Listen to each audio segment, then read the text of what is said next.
some business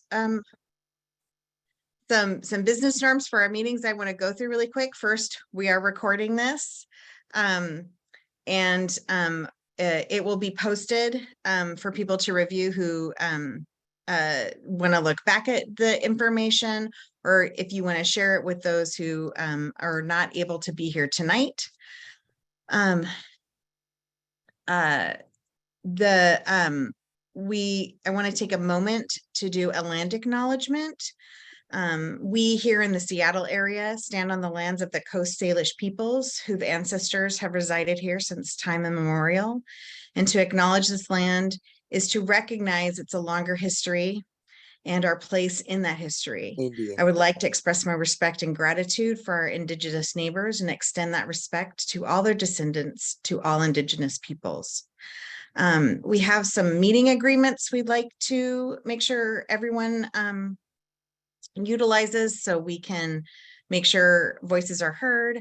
Please keep your sound on mute and use the chat for comments and questions. We will have some breaks within Sarah's talk to talk about questions that are coming up, and there will be a time if you have a question to we'll ask people to raise their hand and unmute, and they can ask their question if you prefer to do that. Closed captioning is available, and you can find that on your toolbar. Again, we would love people to sign into the chat with their name, their children, what school or school district they're in. It helps us understand the reach of these talks, and it helps us understand where to advertise and how to get the word out for more of these talks. We have some additional talks coming up for supporting your dyslexic students. Every month we're doing 2 talks, one sort of more geared towards families, one geared towards professionals working with students in their classrooms. And again, tonight we're hosting the amazing Sarah Fish. Sarah is the founder and clinic director and an interventionist at Pinnacle Education Services.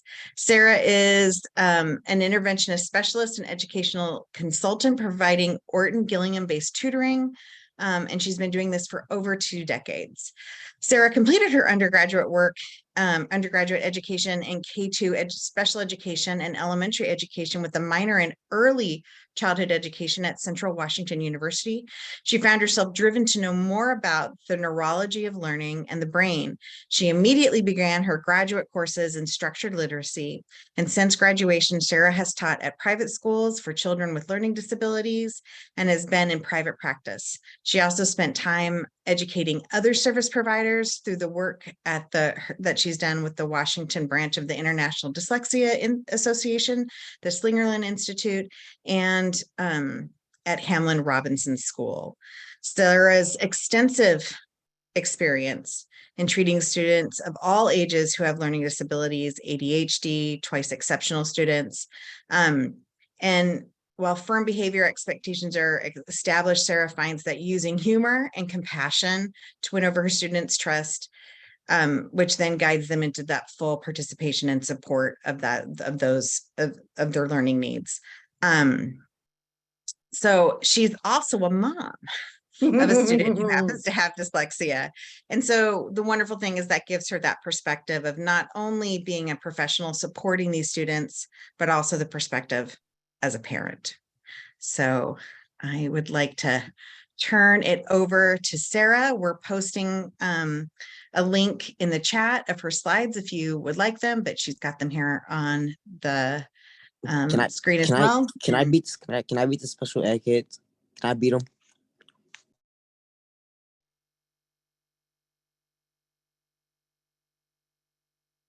So I'm going to hand it over to Sarah. Thank you so much, Heather. I appreciate it. And I've noticed that you guys have already been putting into the chat who or perhaps what brought you here today. There's always such a huge variety. I've been watching it scroll by, and all over India. I think I even saw Russia. I mean, it's impressive and encouraging. Thank you for sharing that information. it's always heartening to see that. I've been doing this for a long time. Right out of college, I started at Hamlin Robinson School for students with dyslexia and just fell in love with the place, and comes Can you with a long shut up?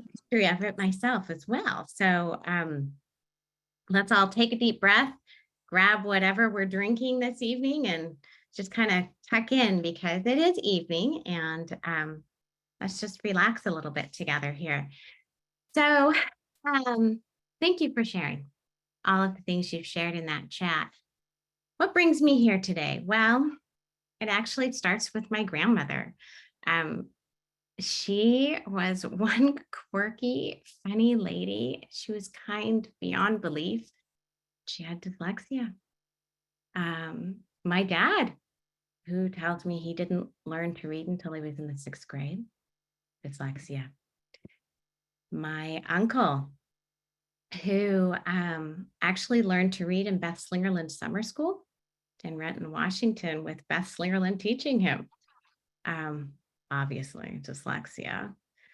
And my brother, who also learned to read in the Renton Summer School program. And I remember vividly the challenges he went through. And now my baby, my little girl, who dyslexia was on my radar from the moment she started talking. It was there. There were hesitancies, there were differences, there were things.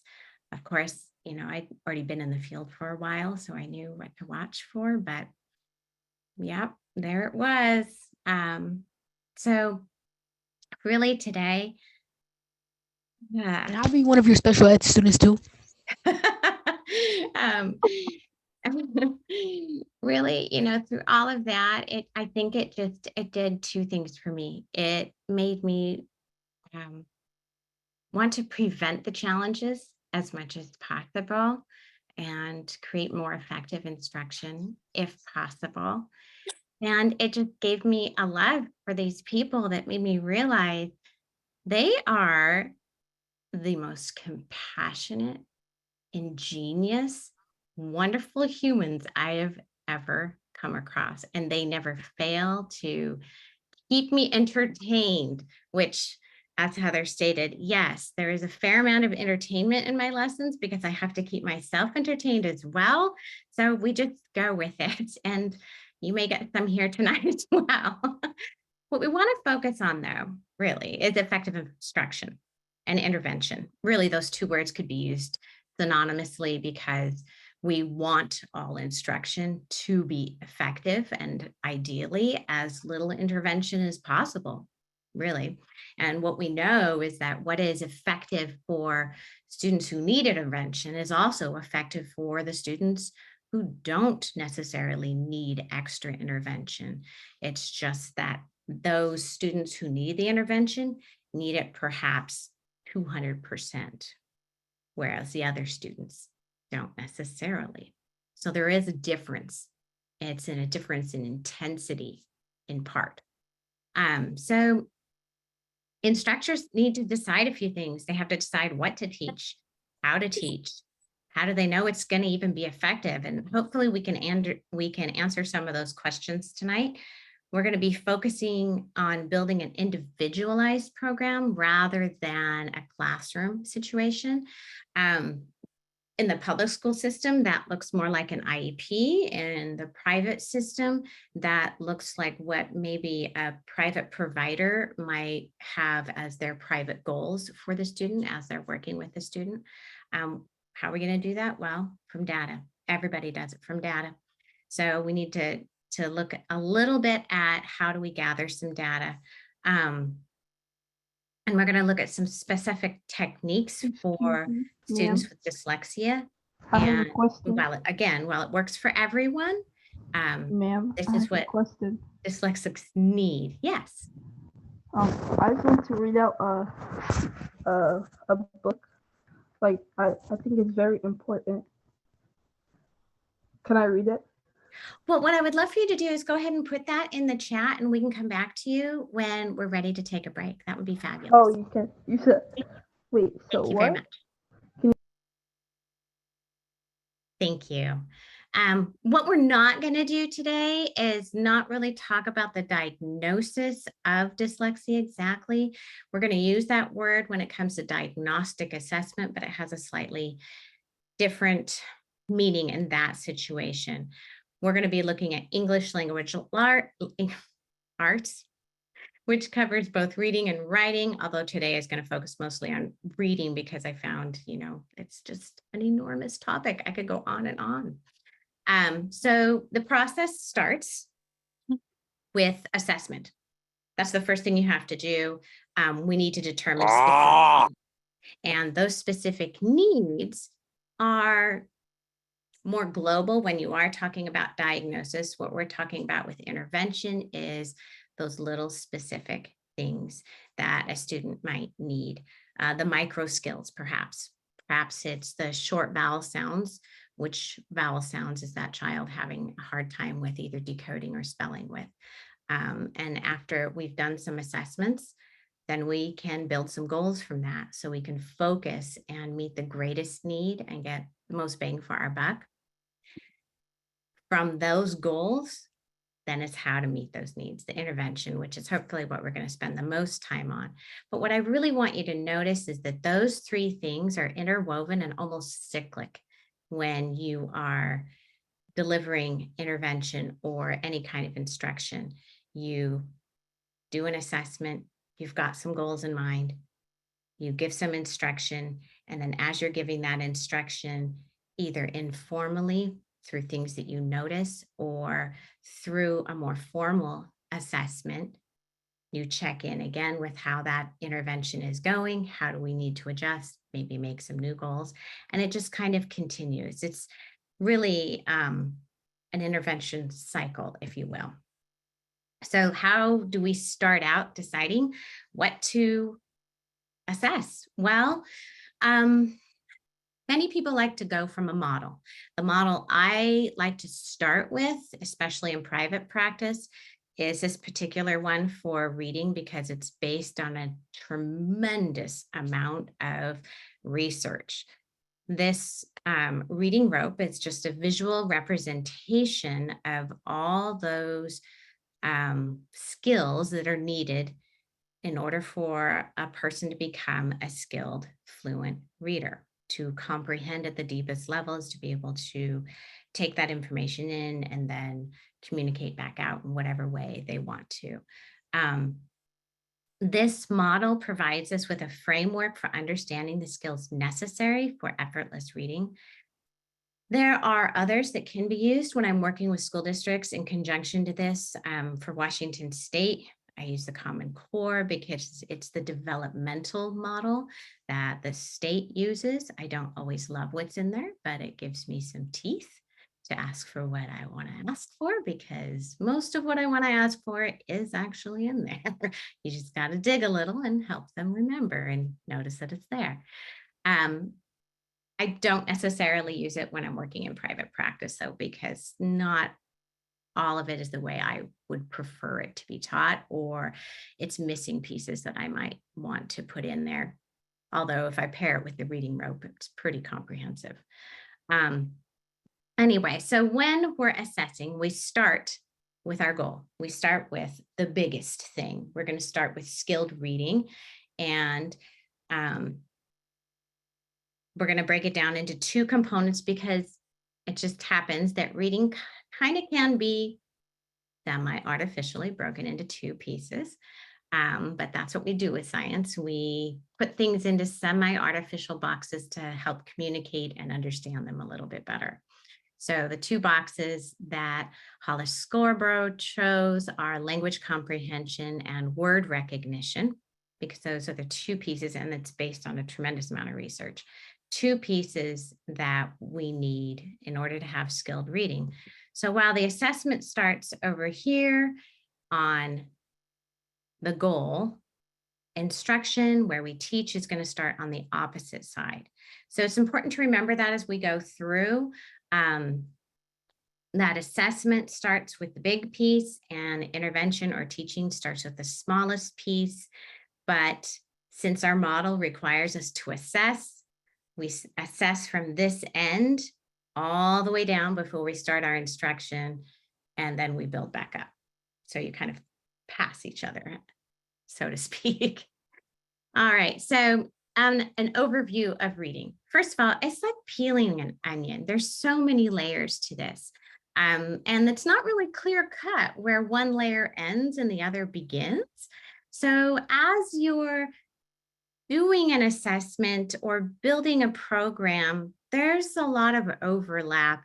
And again, we are building semi-artificial boxes around things to help us communicate. And we need to be able to do that sometimes when we're talking with schools or other service providers. So we take our model and we group the skills into sections to more easily assess, more easily create goals, and then to teach. The first two, comprehension and fluency, there's some debate about where you start when you're assessing, whether it be comprehension and whether it be fluency. To be honest, I think it depends on the student. And I think it depends on their profile and the information you already have. So I'm not convinced that there's one that should be started with versus the other. When you do a more global assessment, which is what comprehension and fluency are, at least this type of comprehension, it's not super diagnostic, meaning it doesn't really give you those finite pieces that you're going to teach to, but it does tell you whether you need to keep digging, whether you need to keep peeling that onion. And that is an important piece because maybe we're all good. And especially when we're talking about schools or classrooms, this is how they can take a quick check-in to find out, are we all good here? This is one place we can check and find out. So we're going to go through this next section as well. And these two sections, they are more diagnostic, quite a bit more, and they tell us a lot more specifically about what we're going to teach. They give us more specific goals. They give us more areas to drill down and to find more of those little pieces that are missing, so we can go from there.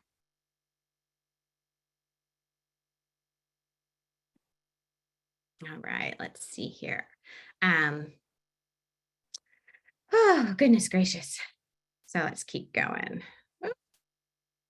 There we go. Comprehension. This specific piece of comprehension that I'm referring to at this point is a more global assessment, something like summarizing or putting pieces into a passage that's already written. It's not super diagnostic. It's more like taking the temperature of someone to see whether or not we have an issue. It's not like a blood test where we know exactly what to do and what's going on. It's often one of the first onion peels, if you will. It's a very thin layer and only provides us with some intervention details. There are many, many, many different assessments. These are just a few. So these are a few of the more common. Some of them are free.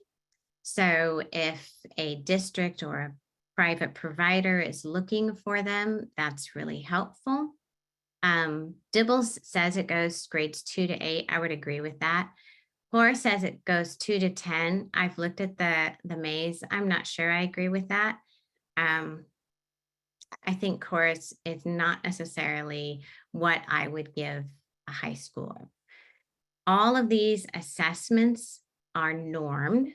So they tell you in comparison to other students across the United States, which is really helpful when you're looking for where is my child in comparison to other kiddos.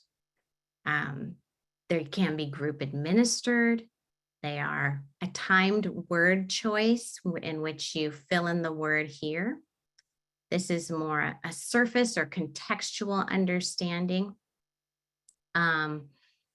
Some research shows This is kind of an interesting one, and I have not dug into it a ton, but there is some indication that these MAIDS assessments are better predictors of future reading performance than oral reading fluency probes for students grades 4 and higher. So I put that out there because I think it's important for us to consider all the research that comes across our plate. And I would encourage you to dig into that a little bit more, because it's not really what we're here for today, but it is a piece to the puzzle that's important. So, comprehension assessment, if we're going for the summary rather than that contextual piece. A summary has a lot of different pieces to it, especially when you're thinking about the student with dyslexia. And the student with dyslexia, the key really is breaking everything down to its tiniest little bitty pieces. What does a summary assessment look like? Well, you read a passage and you produce a summary, whether it's written or oral. It may include note-taking and highlighting, it might not. I think that a summary assessment should always include the level of support required to finish the task, simply because that is an important piece with our students, especially the students with dyslexia or other related SLD. Sometimes they can do things, but sometimes it takes a fair amount of support. Sometimes it takes far longer than the typical student. And all of those things are important to track so that we still continue to have appropriate intervention for them. With this type of a summary, even though it's a rubric and it gives you some information in different sections, it's likely you're still going to want a deeper probe to check on those, what I like to call micro skills, the smaller skills that go into those things like that. Let's see, if you'd like, seriously, you guys can really interrupt me. Do you want me to say a goal real quick and then interrupt me for a question? Sarah, we do have a couple of questions, if I can sure. jump in here. Mhm. I'm going to remind everyone, if you can please put your questions in the chat. We're going to have to silence all the participants. We have a couple of distractions going on. We're trying to work that out. But one of the questions was, sorry. That's okay. I've just scrolled right on past it. One was about comprehension. Okay. Oh, goodness me, I just lost it. I tell you. What are some causes of low comprehension when students can read aloud at grade level? That's going to get into those micro skills. And if they can read aloud and can access those words, then it's that language comprehension piece. And it's if I had to take a wild shot in the dark, I'd say it's syntax related. And we will get down into that piece, some of those micro comprehension skills. So what I would say is watch for that when I get to the micro part. When I say the word micro, go, there's my answer coming. One of the other questions was, at what grade should a child be assessed? I think you're probably going to come to that. And assessing, well, it depends on what you're looking for. One always has to think about, what is it I'm seeing that is the challenge, and what am I hoping to get from the assessment? If you're looking for a diagnosis of some kind, wondering if that's part of the puzzle, then it depends on family history a little bit. And if there is a strong family history, then often an assessment is to a psychologist or neuropsychologist is appropriate at a younger age. However, they need to have some instruction in school in reading and writing in order to rule out the fact that, well, maybe they just haven't been taught yet. So there has to be at least some attempt to teach the child to read and write at a somewhat appropriate age. In America, that's generally around 5 or 6. But again, it kind of depends on the situation, and that would be if this person has questions, I would say reach out to a psychologist and ask them. Thank you. Okay, so let me see where I'm at here. All right, so summary goals. I got to tell you, some of these goals are just darn tricky, to be honest. Because we're an IEP, which is what I'm really writing these goals towards. You have to have it measurable, but then you also have to have it be clear enough in what you're asking the child to do that there isn't confusion about what exactly is that output going to look like. What are we really wanting the child to be able to do? So for a summary, there's 200 words. Whoops, sorry about that. I'll go back. Would kind of depend on the child, but it's kind of a general one. Then you have to decide whether or not you want the child's output to be a dictation, something handwritten or typed. It kind of depends on where you are with that child and other skills as well. Of course, if you're having them type or write it, then they are possibly having other skills measured at the same time inadvertently. So it's something to consider. And again, just notice that the level of support is noted within the goal. I always love to have that in there. And when it comes to summarizing, either the instructor needs to write their own goal. There's really nothing normed for this kind of thing. So it's really make it up. Find a measure, find something that you like, create it. There you go. But there's an example of what one could look like. So let's see the comprehension goal. We've got that.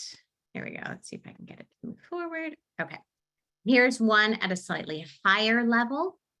So this is a compare and contrast summary. Note the parts that are highlighted or in a different color. They outline exactly what the output is expected to be.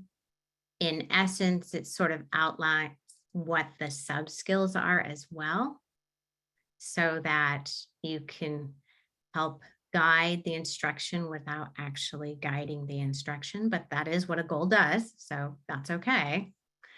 Some reintervention. Before I start this, I do want to remind people that this is not where you start when you're teaching. It is where you start when you're assessing, because we're going from big or global to small to see if we need to keep going smaller. But when you teach, you start from the bottom and build up. So you would not start with teaching summary. You would start with the comprehension, micro skills, and the word access or acquisition. Create a summary. One must sequence the concepts in logical order. So we would want to assess orally to see if they can tell a story in a sequence. You would note which words are used for transitions. You would, when they say those words, you would want to, with your intervention, then help them see which options they have to use to expand their vocabulary. And word banks are freeing, so freeing, because the children don't necessarily know the finite, tiny little differences between all of these words and phrases. And some of them are very similar, but they miss those nuances. That's very common in our twice exceptional students. They miss those nuances, and it causes them to miss the meaning, the gist, or the overall overarching theme, and it can completely throw them sometimes, especially once they get into middle school and high school, when those sentences get longer, the passages get more complex. If you miss the nuances in some of these linking words, you might not really understand what happened in the story. So we want to make sure that there's a gradual release when we're doing intervention of these finite words that have slightly different meaning. You're going to use mentor sentences with these words, so give them examples. You're going to do a lot of oral language so they can practice using them. You're going to have some fill in the blanks where if the sentences have a missing piece. And one thing that you can do is have an entire paragraph, but leave blanks where the transition words might be. Have them fill in those transition words that would follow. And you would at first tell them what type of a paragraph. This is a sequence. We're working with sequence words. Which one could you choose for the first, the second, the third, the fourth, the last one? Or this is a cause effect. Notice this sentence is the cause and this sentence is the effect. What word could we use to transition between those? Place that in there. And even before you get to a paragraph, you'd be doing a lot of sentence frames and sentence work first.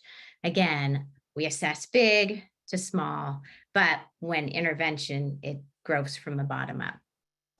Another way to create ordered information is categorization.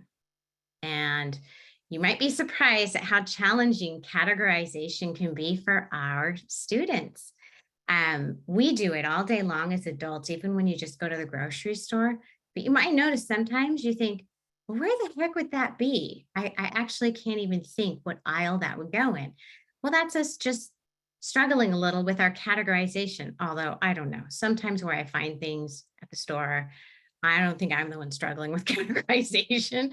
I think it's somebody else just putting random stuff in places. But when it comes to creating a summary,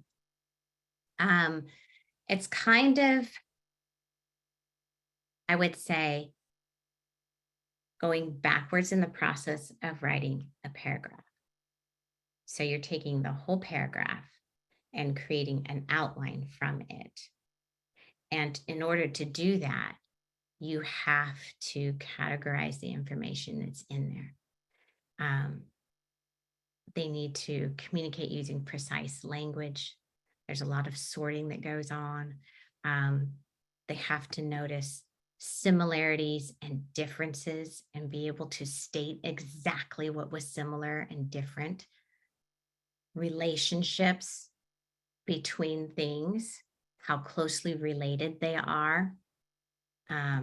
Categorize things based on features and explicitly say what those features were that they used to categorize. And some of these tasks don't necessarily have a right or wrong answer. It's just how did they come up with that answer? What did they use as the criteria to group the items? And again, of course, it's going to be gradual release. You're going to start with really concrete things, pictures, photographs. Then you're going to do some oral dictation, some fill in the blanks, some sentence frames, that kind of stuff, so that you're not just going, hey, tell me the similarities and differences between walking to the store and driving to the store out loud. That one's pretty easy. And I think some of my high schoolers would have some creative answers for that one. But if you have something that's far more, I can't think of one off the top of my head, but you could even say, what's the difference between the light that's emitted from a light bulb and the light that comes from the sun? You know, that's a pretty high level thing. What are the similarities? It's not too different than some of the things they have to compare and contrast in high school or even middle school. But you have to back up and walk them through it so they have a set process to know what to do when they get to something like that. So next up is that, let's see, summary intervention. So this pairs with inferencing for that overarching theme, because you have to take some of your own information that you know, your background knowledge, your experience, and pair it with what the text is telling you and come to a conclusion. Some students are very comfortable with this because you are guessing. And that makes them uncomfortable, in part because they are so used to being wrong. And making a guess is uncomfortable. And so that inferencing is, again, something that is specifically, clearly, explicitly taught. And we're going to address that a little later in the comprehension micro skills section. All right, so we're ready to peel that onion again. Fluency. Fluency, it's a fun one because there's some misconceptions about it. Just remember, our assessment goal is big and we work down to the small, while intervention is the opposite. We start with the small, build to the big. Fluency or summarizing comprehension depends on the student as to where you would start and where you would head next, but it's either like the first or second peel of your onion, so to speak. Very thin layer. The summarizing possibly can give you some more ideas on where to dig, but again, it's not really giving you a lot of specific information. Here's a couple of fluency assessments. It's a pretty surface measure. It's like a thermometer. It's not really diagnosing. And I think Kilpatrick probably says it's best in when he says fluency is not seen as a separate reading subskill really, but rather as a byproduct of that word acquisition and understanding it. So it's the byproduct of those two things coming together. So a fluency goal, not my favorite. I don't often use them. What do they provide you? Well, they provide you with a global look at how the student is doing overall. They don't really tell you what to teach or what skills that child is having a hard time with. So they're not my favorite. I prefer goals that are going to help me know what that child needs to work on. However, if you're trying to keep tabs on an IEP, sometimes it's worth it. Okay, so let's see. So the purpose is overall growth rate tracking. Intervention. Now here's an interesting one because there's more than one. Oh, there's a typo, guys. Anyway, there's more than one type of fluency, and people feel kind of strongly about this. There's repeated reading or varied practice. Of course, you can also address the underlying skills, which you most certainly should, and we would look into those, and we'll get to that later. So repeated reading. What are the benefits of repeated reading? Well, first of all, let me back up a tiny bit. Repeated reading or varied practice. Research does not show one is better than the other. They both give equal gains. So I think, again, it depends on the student. Repeated readings are, they definitely give an increased feeling of success because the first time you read something, maybe it was challenging. Second, third time, you can feel it getting easier.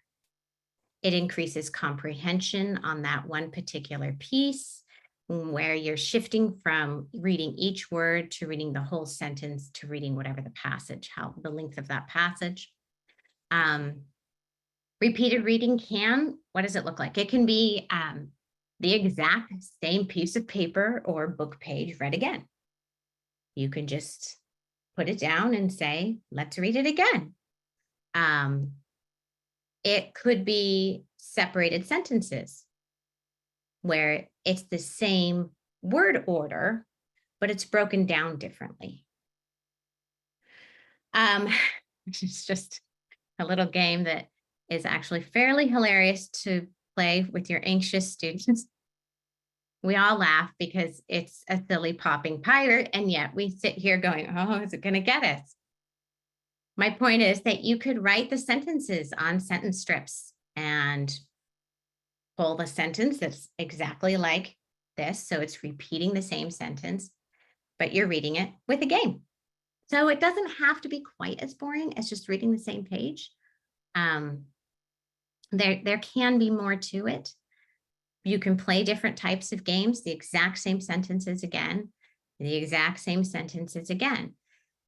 Who might benefit from this one in particular? Students with slower processing speed, where that repeated reading is going to help them get the full benefit. Sometimes students with inattentive ADHD, that tends to go along with the slower processing speed. Students who have high decoding needs, or sometimes students with high anxiety. So that increased success on the same piece is going to really help them get through that lesson, feeling better about themselves. Students who need that explicit syntax comprehension work, this might be a better choice for them because, again, they can access that comprehension a little more quickly. Just always remember, fluency is never going to be our first stop with students with dyslexia. Never, ever, ever.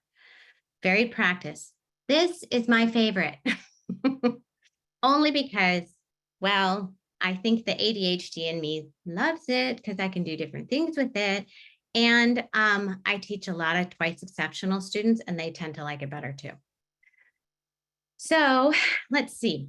First, it allows intervention to combine fluency with other skills practice a little more easily than the repeated reading.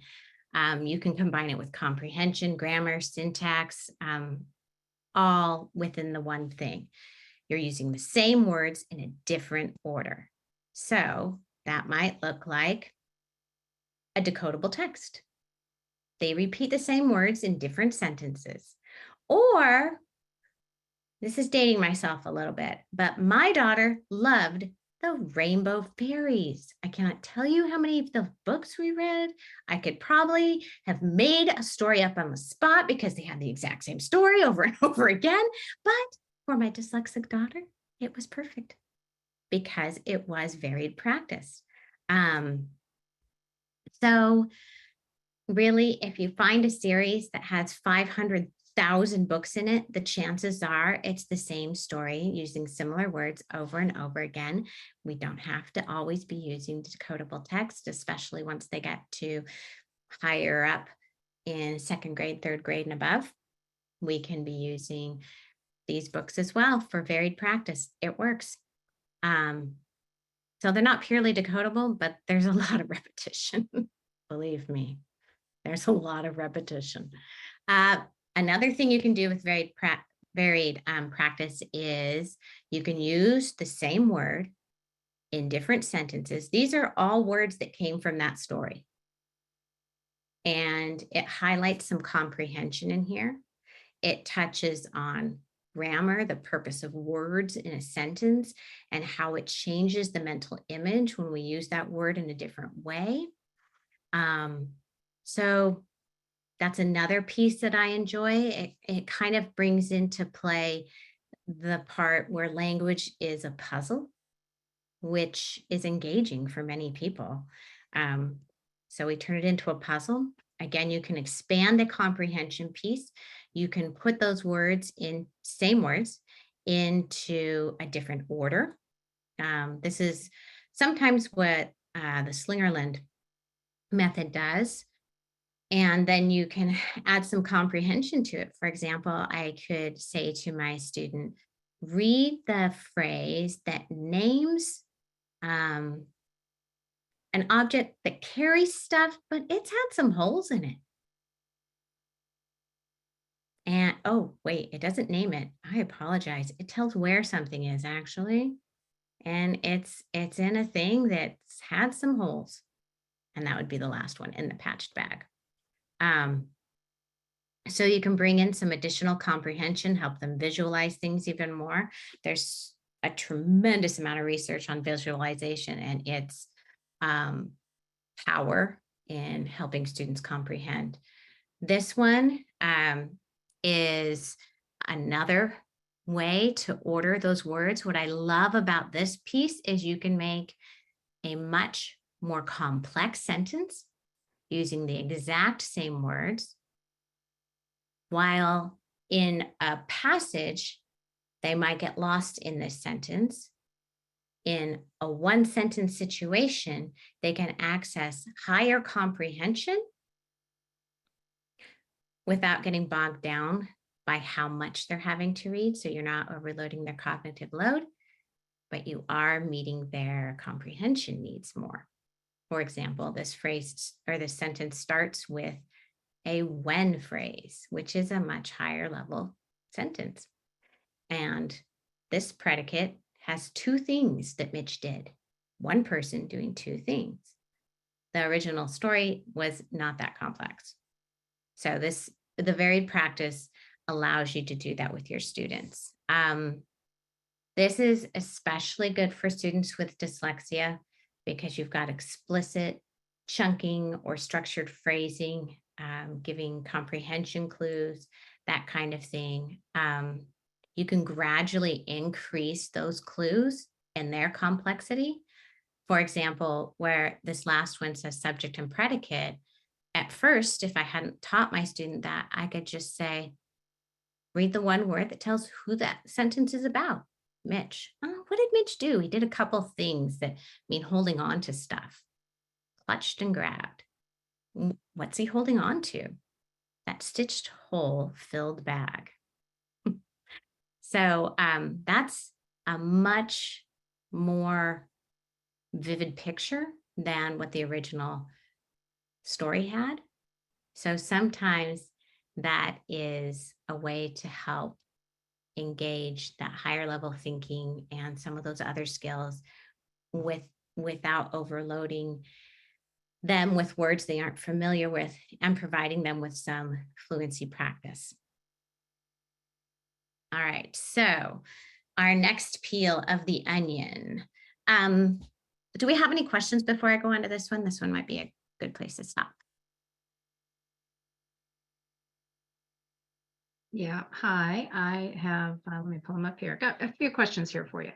One was, if you have a diagnosis but can't get a proper IEP goal to support your child, along with COVID and a dual language is no longer available, what do you do? You win the lottery. Uh, I know that is a tough spot. And I think there are, I don't know. Honestly, I would say families in that situation, 95% of them are not getting a free and appropriate education in this state because it's that appropriate piece. It's hard to come by. I hate saying that. It kills me, honestly, because I shouldn't have a business, a private business. I should be working for a school district. I would be far happier if that's where my life had led me to. But the reality is the districts didn't want me because they are getting there now. But the value in this type of instruction has been really hard to switch over to in our state. Change management is rough. No one enjoys change. Change is just plain hard. And sort of liken teaching to how you fed your infants. It feels very personal and a piece of who you are. And people who fed their infants a certain way, whether it were by a bottle or not, feel very strongly about why they did that. And teachers, I think, feel very strongly about how they teach. And I think it's very hard for them to separate who they are from how they teach. And I can understand that. At the same time, at this point, we have this immense body of research that is pretty clear that it would be lovely. You know what? We just need our state to win some giant lottery and the state to have all the money. Because even the districts who will work with me go, you know, they have their hands tied a little bit too. So if you can't get help, I suggest speaking to an advocate or an attorney most of the time. If nothing else, they will give you a conversation for free. And that can help you get some direction. I got a couple more for you, Sarah. Regarding your assessment piece, what assessments would you recommend or which would apply for non-speaking, nonverbal students? That one I am not as well versed in as some other things. I would suggest, honestly, going to a psychologist and an SLP and having them collaborate, because you're going to likely need more than one specialist here, because it is a more challenging way to get an accurate read. It's tricky. We've done it before, but it is trickier. So I would say you need to go for the big guns right away and get more than one on the team working together. And a final question here I'll pop in, which was more of an event, I think, which I think we've all been there, is why don't the libraries carry decodable books? Okay, so years ago when my kids were little, I found out something, at least at my library. I live in Enumclaw, so I don't know. Ooh, I'd have to think back. At one point, Enumclaw was a private library, but they're King County now. Here's my point. You can request books from your library, and your library will often go ahead and purchase them for you. And then you get to be the first one to check them out. They tell you when they come and they will purchase them for you. So I would recommend driving down to the library and asking someone and saying, these specific books, show them the picture on your phone, are the books we would love to be able to check out. Is there a way to make that happen? And that did work for us some when my daughter was younger. Thanks. Yeah, no problem. It's a really good question. And honestly, I was so happy that the library would just buy the books I wanted. I thought it was like magic. I don't know if it still can do that, but I hope so. I really do. I do. Yeah. Okay. So next piece, language, comprehension, micro skills. This is where the twice exceptional students camp out, because sometimes they can read those words, but something's missing. So here's where they are. Now, these are also what some might call soft skills. They're a little more challenging to identify. Forget when this was published. I want to say it was a couple years ago, but this is a live link on the slides. So you can just listen to this Amplify. It's this woman, Ann Lucas, did a ton of research on comprehension, and everything I've heard since then just backs it up. And when it comes to vocabulary, especially, what do we want to focus on? There's, how many words that we could focus on. So we kind of want to get the most bang for our buck here, right? In this podcast, she outlines a bunch of those. She's also got some white papers attached to the podcast, so you can download those and read them as well. I highly recommend it. It's probably the best piece of work I've seen on it. It's really easy to digest. So these are the micro skills that basically go into summarizing and deeply comprehending if we take word access out of the equation. Again, this is a somewhat arbitrary grouping of things.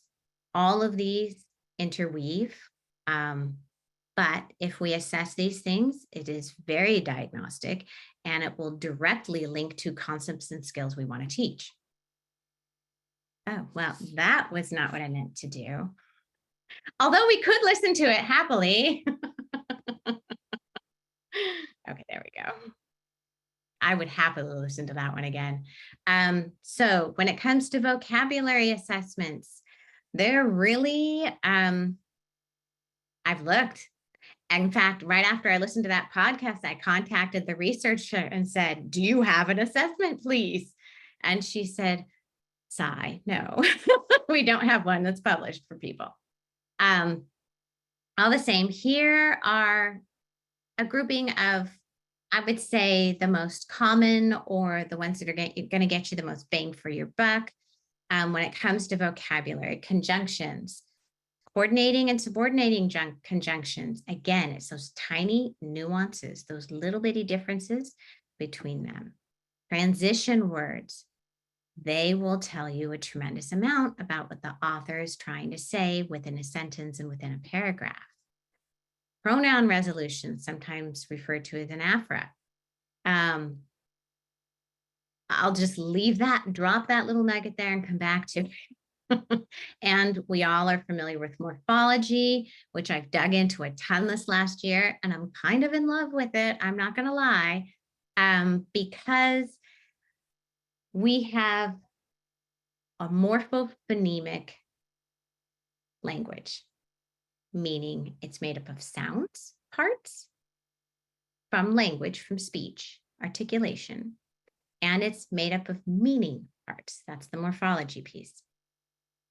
We need both of them for spelling and for understanding words. Then we like to throw in etymology, because humans are not stagnant creatures and we like to change things around a bit. So then we have the history of the word, which honestly, I don't study a lot with my students, although occasionally we'll look something up and I'll go, hey, check this out. It came from this word and here's what it meant. And this is when it changed. I wonder what was happening in history. Why did it change?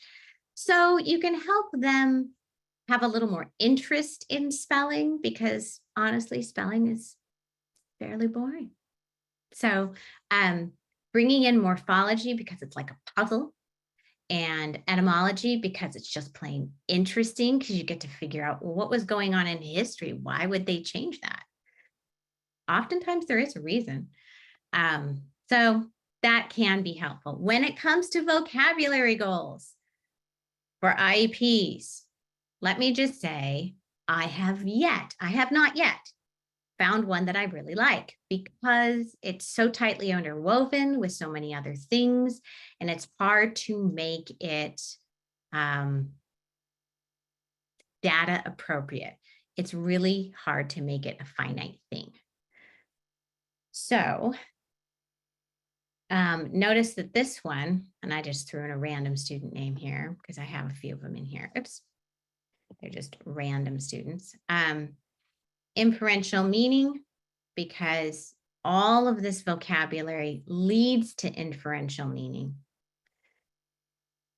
You would put in whichever things you wanted to target here. And I almost always up it to 95 to 98%, because if it's anything lower than 95%, the child's working memory, their cognitive load is too high to do anything with that information. All right, so here we go. This little video shows you exactly what pronoun resolution is. It's linking that pronoun back to the word, the noun that it's representing. That's what pronoun resolution is. And it's not usually as big a deal with shorter sentences, but it can become a really big deal with longer sentences. So this is where that varied practice becomes really handy. You can use the exact same words from a story, create a longer, more complex sentence in which the pronoun is slightly ambiguous, like maybe you can't tell for sure what they're talking about, and walk through it with them. Who is he in the sentence? Who is it representing? When you have a longer, more complex sentence, that's where it becomes important.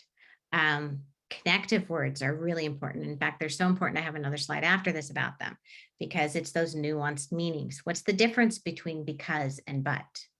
Well, because the next phrase is going to tell you why the first part happened. But is going to be a change in direction, something a little unexpected. So there's some differences there. Oops, I'm going to go back. There we go. And then morphology for meaning. Noticing whatever the base or the root is, and then playing with how you can create different meanings here. This is one of my students. It was a good day. We laughed. Anyway, that's really important. And once you've taught a student with morphology how to pronounce the words, what the meaning is, then it becomes vital for higher level spelling. Anything above 2 syllables probably needs some morphology attached to spell it properly. Okay, so connective words. Connective words are huge, and it has to be so explicitly taught for our students. Here's just a page that gives a meaning and an example. One of the things you have to do is have them identify the word that is the connector and the relationship between those two phrases. Actually, they're clauses in this case. No, not all of them. So, for example, this particular sentence, I normally like to run, but today I am walking. Find the connector, but. What's the relationship it shows between those two clauses? Normally we run. Today I walk. There's a difference there. Running and walking are very different. How are they different? I might ask the student to explicitly describe to me using words how running and walking are different. They're going to want to stand up and show me, which I'll let them for sure. And then I'll ask them to tell me what was different about your feet, what was different about your breath. How are those two things different? Okay, the word but is in that one little word showing us that there was a change. And that can lead to some much more advanced concepts as they get into more advanced concepts in middle school and high school.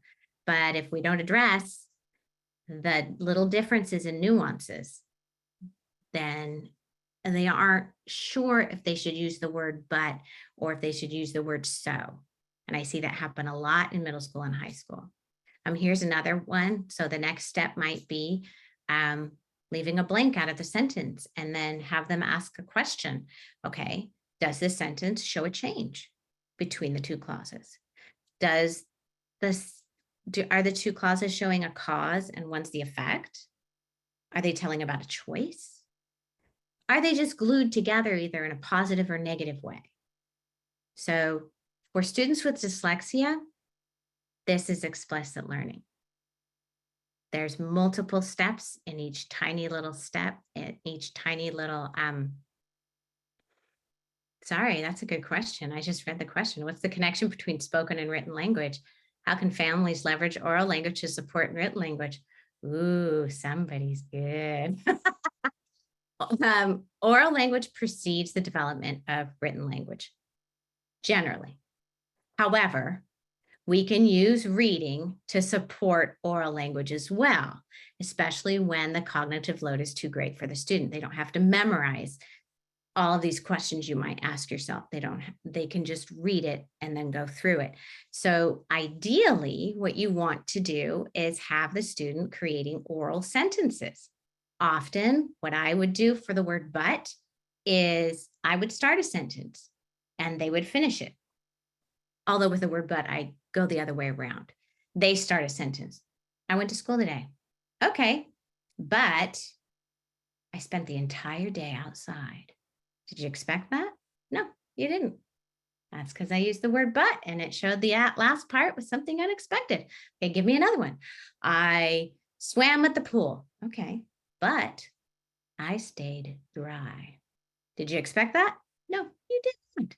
Let's switch it around. I'll start a sentence and you finish it with something I would not expect. That's how you can leverage your oral language.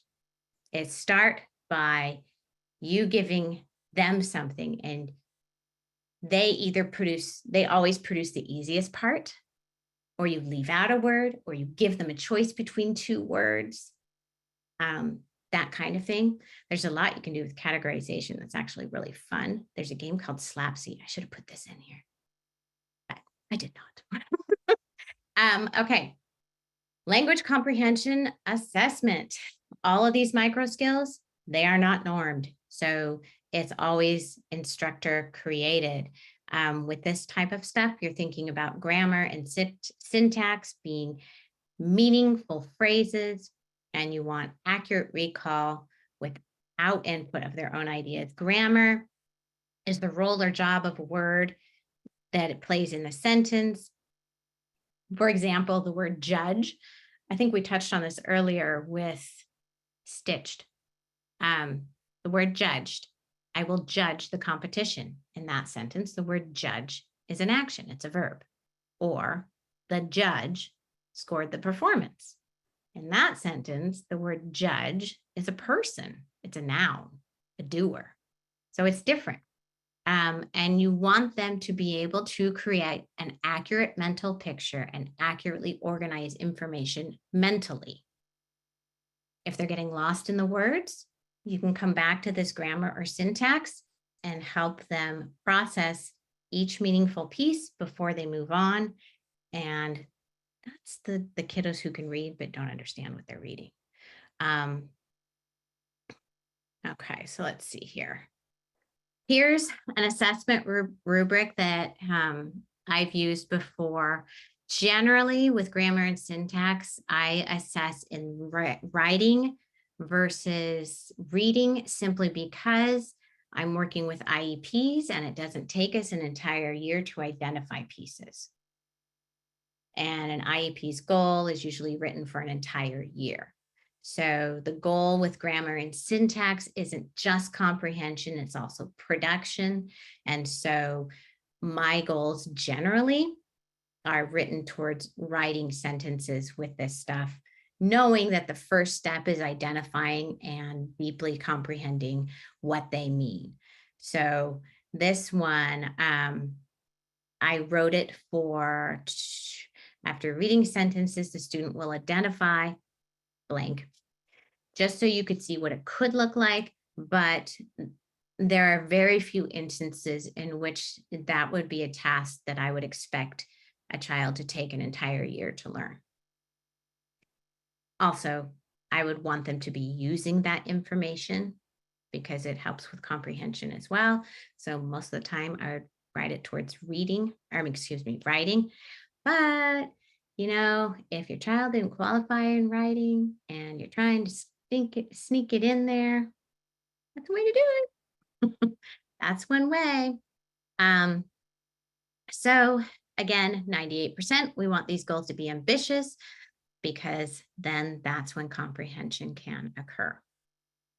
The intervention that goes with it. Ooh, I love this slide. It's my favorite one of all, you guys, because, oh no, there's another one I like too. So this is my second favorite one of all, because I'm going to show you how I might teach a student comprehension using a sentence.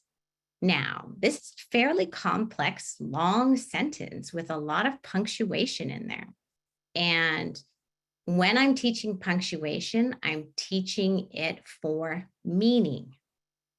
Punctuation has meaning behind it as much as every word in that sentence does as well. So we're going to make some assumptions here that none of this is new information to a child that'd be reading. But if I were sort of mishmashing together the Slingerland process and visualizing and verbalizing, using some chunking phrases and helping students to verbally explain what they're seeing, I would walk the student through reading this sentence, meaningful piece by meaningful piece, and then they would read the whole sentence together. One would never do this with every sentence on the page. They would go crazy. So would I. But you would do it with a portion of it. And then you make gradually bigger and bigger, meaningful chunks. So I might first say, read words that tell where this entire sentence is going to take place. Where's the location? It's a specific place in a building. Tucked in the corner. Okay. This next phrase names the doer or the subject of the entire sentence. This is what the whole sentence is about and what we're going to picture first. Julie's bedroom desk. Ah, Julie's bedroom desk. That's an interesting phrase because it tells us a whole lot more about this sentence. Read those first two phrases together. Tucked in the corner, Julie's bedroom desk. Okay, so tell me about your picture a little bit. What room is this desk in? Oh, it's in a bedroom. Okay, what kind of a building is that? Probably a house or an apartment. I suppose, firemen sleep at the firehouse, so it could be a firehouse. Okay, good point, fair. Okay, Julie's bedroom desk. Oh, what else do we know? It's a girl's bedroom. Okay, you can put some thoughts in your mind about what that might look like. We don't know for sure, but we're putting a picture in our mind about this. Okay, now read the next phrase, and this one tells us more about Julie's desk. It describes it even more.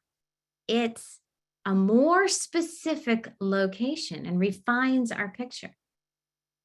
The biggest disaster area in the house. Whoa, okay, read those all together to where we are. Tucked in the corner, Julie's bedroom desk, the biggest disaster in the house. Oh, okay. Now I might stop and have the child describe it a little more, or I might keep going. Kind of depends. What does the word disaster really make you picture? It's probably really messy. Okay.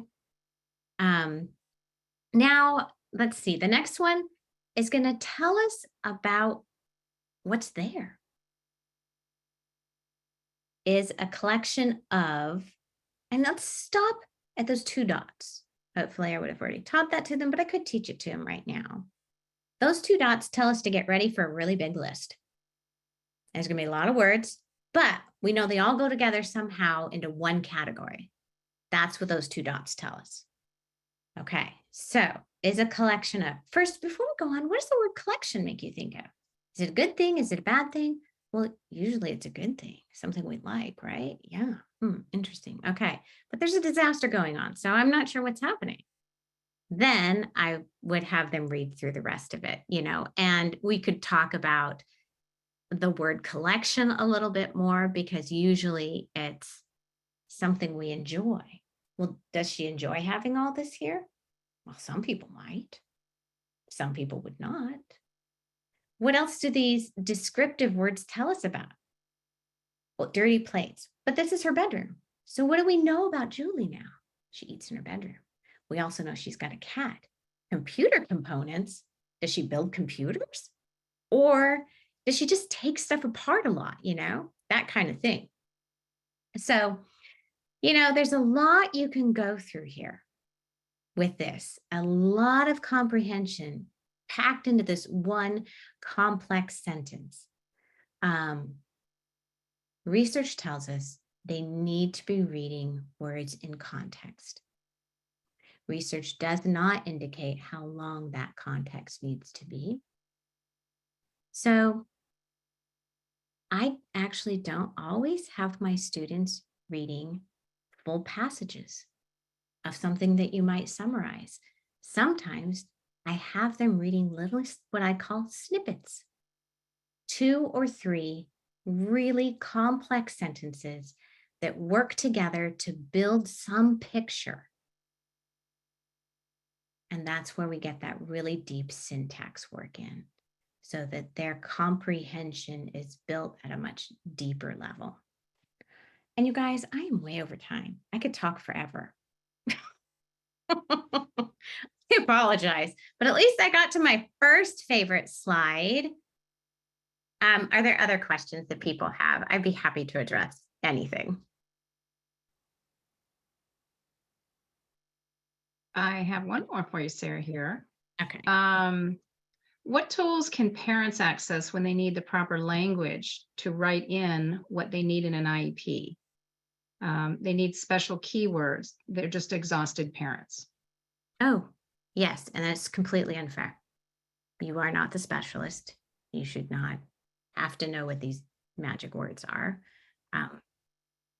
And for that, I wish our system were completely different.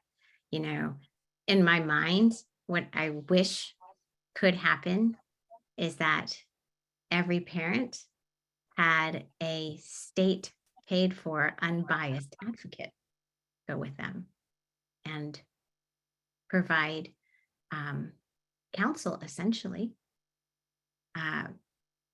And in reality, our school systems,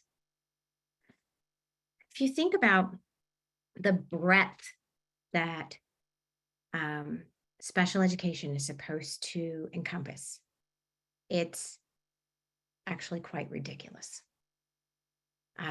When you think about an elementary school with one special ed teacher generally, who is supposed to have all of the knowledge and skill to work with a student who maybe has Down syndrome or a number of, we could have physical delays. We could have emotional delays. We could have dyslexia, which is its own little lovely bubble, which I love, but it is its own different thing. Twice exceptional students, cognitive delay, autism spectrum. There's basically supposed to be specialists in everything. And that is, it's not fair to them and it's not fair to you. And it's really an unfortunate system. It started out so good and we kind of veered off somewhere. So how do you find out what to do? Well, you can find an advocate or an attorney and get that free conversation. There are resources with OSPI. There are resources. You can reach out to WABDA, the Washington branch of International Dyslexia Association, Decoding Dyslexia. And it really still falls on your shoulders because you're reaching out to all these people to figure it out. And that is completely unfair. So, and yeah, you're exhausted because you're parenting these kids. And let me tell you, I know how much fun they are. How much fun. I actually really, really adore them. I do. And even my own daughter, who's now 15, I should have something stronger than tea for that one. But no, they're like the most amazing humans, but they will suck you dry of emotional energy and ability to do anything. And it's just, it's intense. I remember when my children were younger and my daughter had a friend whose family had, like, dare I say they exist, but normalish children. And I actually decided I couldn't be friends with them because I just couldn't handle how little effort it took for them to parent because I was losing it, you know, because it's a lot. So it is a lot. So, but there are a lot of resources in Washington State. We have a lot of groups. We have a lot of people trying to help. We do have some traction. It's coming, but I think it's going to be some time before we really get there. And it's going to take, I don't know what it's going to take, you guys. I don't know, but we're just going to keep plugging away at it. Yeah. I wish I had a better answer. No magic wands. A lot of drinks. Well, Sarah, this has been such a great evening and such great content. There's been some wonderful comments in the chat about that, and I hope you get to see them and read how much folks have been enjoying the talk. And I think that is just a perfect segue to a message that is in the chat about the next talk that we will be having in this group, that folks can find on the Seattle Special Ed PTSA Eventbrite, but it will be for focused towards educators, and it'll be in 2 weeks. And the lovely Rebecca Miles from Michigan, who is a regional specialist within their ESG system and the president of their the Reading League Michigan chapter, will be speaking about how she helps schools to kind of lift this off the page and into their buildings, which is just, I love what you've done, and I can't wait to hear what Rebecca has to say. While that talk is more focused on educators, I think it could be of interest to parents as well. And we are all in this together, and there's a lot of good energy, and I think you're right, we do have a ways to go, but we're focused in the right direction. I'll toss it to Sarah Buto there. I don't have a lot to add to that. That was great. Okay. I would just say in terms of resources for families, you can check out the websites that were mentioned above, and continue to come to some of these presentations. They're chock full of valuable information. And thanks for coming. Yeah, thank you, everyone.